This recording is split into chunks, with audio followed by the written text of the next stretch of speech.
Bonjour à tous et bienvenue dans une nouvelle vidéo. Aujourd'hui on va voir ensemble comment vous allez pouvoir augmenter soit votre Vmax soit votre couple grâce à un élément de votre moto qui coûte pas très cher et qui va vous permettre justement de modifier ou d'optimiser les caractéristiques de la moto qui vous intéresse en fonction de vos besoins. Alors je vais pas faire durer le suspense beaucoup plus longtemps, cet élément c'est tout simplement votre couronne. Et oui, sur votre moto vous avez une couronne qui est ce qu'elle est, mais en fonction du remplacement que vous allez pouvoir faire à ce niveau-là, donc c'est-à-dire une couronne plus grande ou plus petite, ça va directement jouer sur vos performances, donc votre Vmax ou votre couple, pour répondre au mieux à vos besoins. Alors dans cette vidéo, on va voir ensemble que cette solution est certes pas très chère, puisque vous en aurez pour moins de 100 €, sauf options particulières ou matériel de très grande qualité, mais ça va avoir certains inconvénients.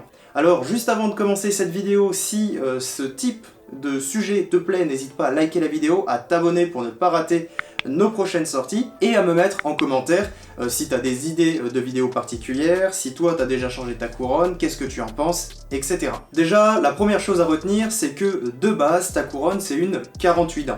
Et donc ce qui va se passer, c'est que tu vas pouvoir changer ta couronne pour soit augmenter la taille et donc le nombre de dents, soit alors réduire ta couronne et donc réduire le nombre de dents pour avoir une certaine incidence.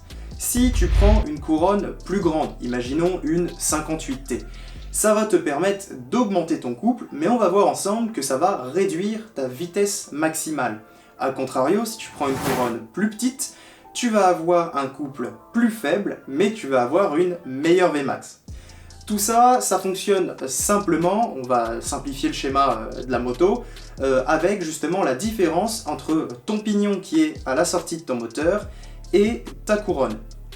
Ce qu'il faut comprendre, c'est que ton moteur il tourne, il enchaîne ton pignon qui a 11 dents il me semble, et ça va justement par le biais de la courroie et ensuite de ta chaîne faire tourner ta couronne et donc ta roue. Si tu augmentes la taille de ta couronne, le nombre de tours que va devoir faire ton pignon pour ensuite entraîner ta couronne et lui faire un tour complet va être différent que si ta couronne est plus petite. Ce qui fait que quand tu augmentes la taille de ta couronne, ton pignon va devoir faire plus de tours pour que ta roue fasse qu'un seul tour. Ce qui fait qu'à vitesse maximale, c'est-à-dire au nombre de tours maximal de ton moteur, bah, tu iras moins vite puisqu'il te faut plus de tours pour entraîner ta roue. Tout simplement, pour faire un tour de roue, il va falloir plus de tours de pignon et donc tu vas perdre en Vmax. Maintenant, comme justement il te faut plus de tours pour faire la même distance, ça va simplifier le mouvement de ta roue et donc augmenter ton couple. A l'inverse, si tu prends une couronne plus petite, on va dire, je sais pas, une 42T, ta couronne est plus petite, ce qui fait que à nombre de tours équivalent, il va falloir moins de tours de pignon pour faire un seul tour de roue. Ce qui veut dire qu'à haut régime, donc à des tours moteurs très élevés, tu vas ainsi aller plus vite. Mais par contre, comme tu vas plus vite, tu vas augmenter un peu la tension et le travail sur ta chaîne et sur ta roue, et ça va donc te faire perdre en couple. C'est pour ça que je dis que le changement de la couronne, ça va avoir certains avantages, comme modifier ses paramètres facilement et sans avoir trop à dépenser. Par contre, ce qu'il faut bien prendre en compte, c'est que tu ne pourras jamais, en changeant juste ta couronne, avoir à la fois un gain en Vmax et en couple. L'avantage par contre, c'est que tu vas pouvoir, en fonction de la taille de couronne que tu choisir de beaucoup augmenter ton couple, légèrement augmenter ton couple, légèrement augmenter ta Vmax ou beaucoup l'augmenter. En fonction de la taille que tu vas prendre, tu vas pouvoir justement trouver le meilleur paramètre qui te permette de correspondre à tes besoins. Par exemple, si tu vas souvent faire de la forêt, tu es très rarement en Vmax, tu vas pouvoir prendre une couronne plus grande pour augmenter ton couple. Parce que ce que tu veux, c'est avoir une meilleure reprise, repartir plus vite, etc. A contrario, si tu es souvent sur route, que tu aimes faire des wheelings, aller à fond, etc., bah dans ce cas-là, prendre une couronne plus petite va être plus intéressant.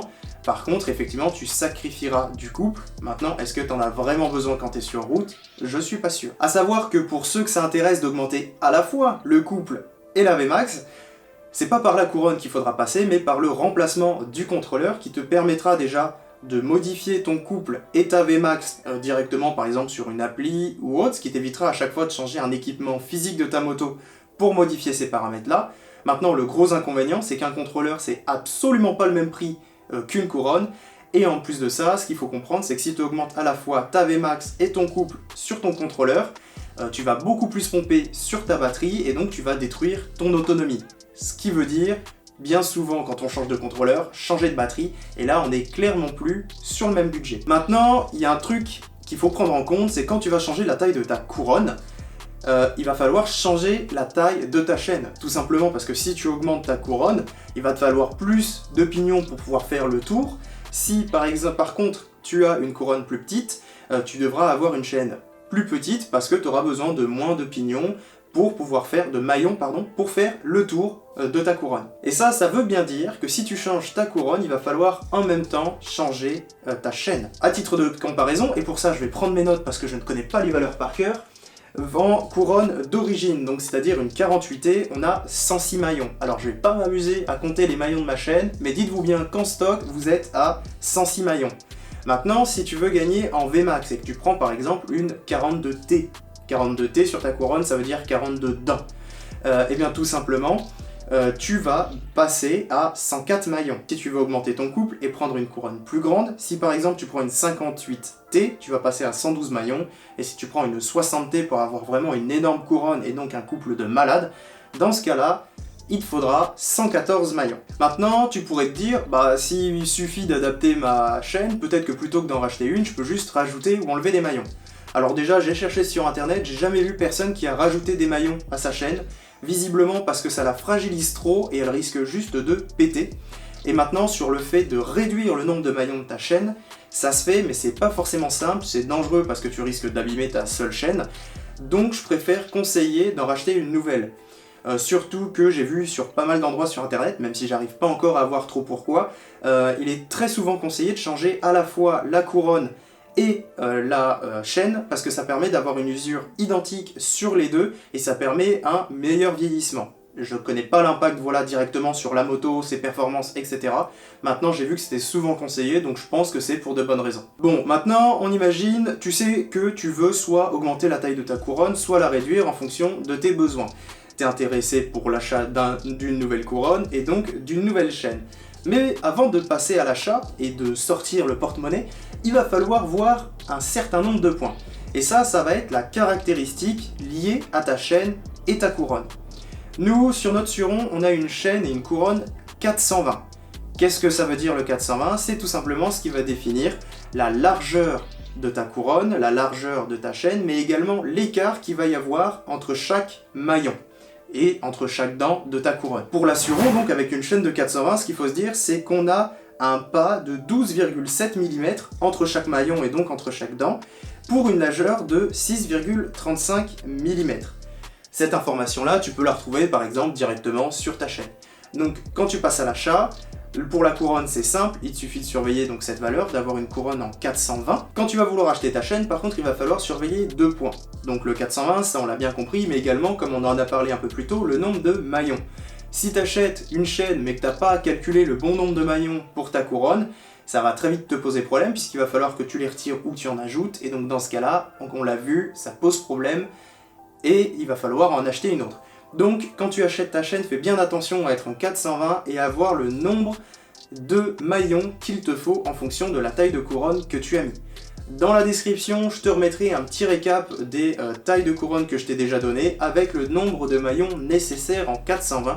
Comme ça, t'as pas besoin de rechercher sur internet, il te suffit d'aller voir dans la description et tu auras toutes les informations. On va continuer à s'intéresser avec la chaîne en voyant maintenant les différents types de chaînes, parce que oui, bien évidemment, ça aurait été trop simple d'avoir une chaîne parfaite pour tout le monde. Il existe plusieurs types de chaînes en fonction de ton budget. Mais juste avant ça, n'hésite pas à liker la vidéo si elle te plaît, si tu as appris quelque chose, ça aide beaucoup la chaîne, à t'abonner si tu veux d'autres vidéos, et encore une fois à nous dire en commentaire, déjà si tu as la moindre question sur la vidéo, comme ça on pourra t'aider, mais également sur différents sujets que tu aimerais voir abordés sur ma chaîne. Donc un autre point à surveiller sur ta chaîne, ça va être le type de chaîne, et tu vas voir que ça va correspondre à différentes tailles de bourse. Sur la Suron, tu vas pouvoir trouver de la chaîne standard, tu as aussi de la chaîne renforcée que tu peux trouver facilement sur internet, ou de la chaîne qu'on appelle Heavy Duty, qui sont peu chères et qui vont te permettre comme ça de sélectionner une chaîne si tu as un petit budget et que tu n'as pas envie de trop dépenser. En général, la chaîne standard ou renforcée, c'est considéré pour des motos jusqu'à 125 cm3, donc on va dire pour du stock quand tu es en suron. Les chaînes Heavy Duty sont censées être plus résistantes et sont souvent conseillées pour des motos jusqu'à 300 cm3, donc on va dire si tu as un nouveau contrôleur et que tu as voulu changer ta chaîne, ça peut être intéressant de prendre une chaîne Heavy Duty ou à minima renforcée pour être sûr de ne pas avoir de problème lorsque tu vas utiliser ta moto. Maintenant, tu as un deuxième type de chaîne vachement intéressant, mais par contre qui est un peu plus cher, c'est les chaînes à joint torique. Dans ce cas-là, il y a deux grands types de chaînes à joint torique, les O-ring et les X-ring. O et X, c'est tout simplement pour le type de joint que tu vas avoir dans ta chaîne. Je te mettrai une petite image comme ça pour que tu vois. Maintenant, le but c'est pas de rentrer trop dans le détail. Et l'avantage de ces chaînes-là, c'est qu'elles vont te permettre de réduire la résistance déjà au niveau de ta courroie et de ton roulement, mais également de mieux retenir la graisse que tu vas mettre sur ta chaîne. Ça peut permettre, si par exemple tu fais de très longues sorties ou que tu n'as pas forcément de matériel pour constamment, ou que tu as la flemme à chaque sortie de nettoyer ta chaîne et de la graisser, ça peut être intéressant parce que justement elle est censée mieux retenir la graisse, ce qui veut dire un entretien un peu moins régulier et tout ça pour des performances qui sont censées être plus hautes. Par contre, ce qu'il faut bien retenir, c'est que quand une chaîne normale, renforcée ou heavy duty, on va dire maximum 30-40 €, sur le O-ring, tu passes sur du 70-80 € si je dis pas de bêtises, et si tu veux du X-ring, qui est une version O-ring améliorée, bah là on est à plus de 100 € pour la chaîne. Donc effectivement, sur le budget couronne plus chaîne à moins de 100 €, c'est raté. Maintenant, en fonction de ton budget, tes envies et de ton utilisation de ta moto, dis-toi qu'il va falloir peut-être adapter le type de chaîne à tes besoins. Maintenant, je te rassure, si tu prends une chaîne normale que tu as en stock avec une couronne plus grande ou plus petite, tu t'en tireras dans les 95% des cas pour moins de 100 €. Juste avant de terminer cette vidéo, j'ai envie de m'adresser aux petits malins qui se sont dit, plutôt que de changer la couronne, pourquoi pas changer le pignon. Alors, le pignon, c'est tout simplement la pièce qui est à la sortie de votre moteur qui, en stock, entraîne votre courroie et donc indirectement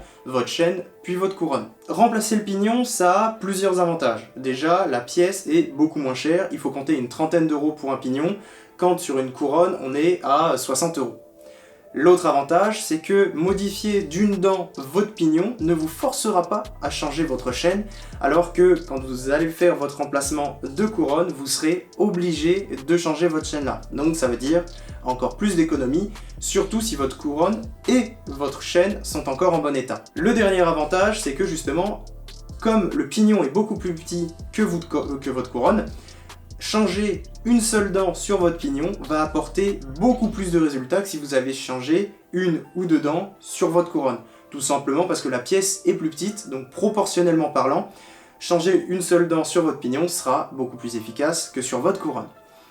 Par contre, il y a un inconvénient au changement du pignon, c'est que si vous êtes en courroie, j'ai vu aucune personne changer le pignon. Et je pense, maintenant ça c'est le résultat de mes recherches, donc c'est à vérifier, je pense qu'il n'est pas possible de changer la taille de votre pignon si vous êtes en courroie. Vous ne pouvez le faire que si vous êtes passé sur le kit chaîne à la sortie de votre moteur, donc en kit chaîne primaire.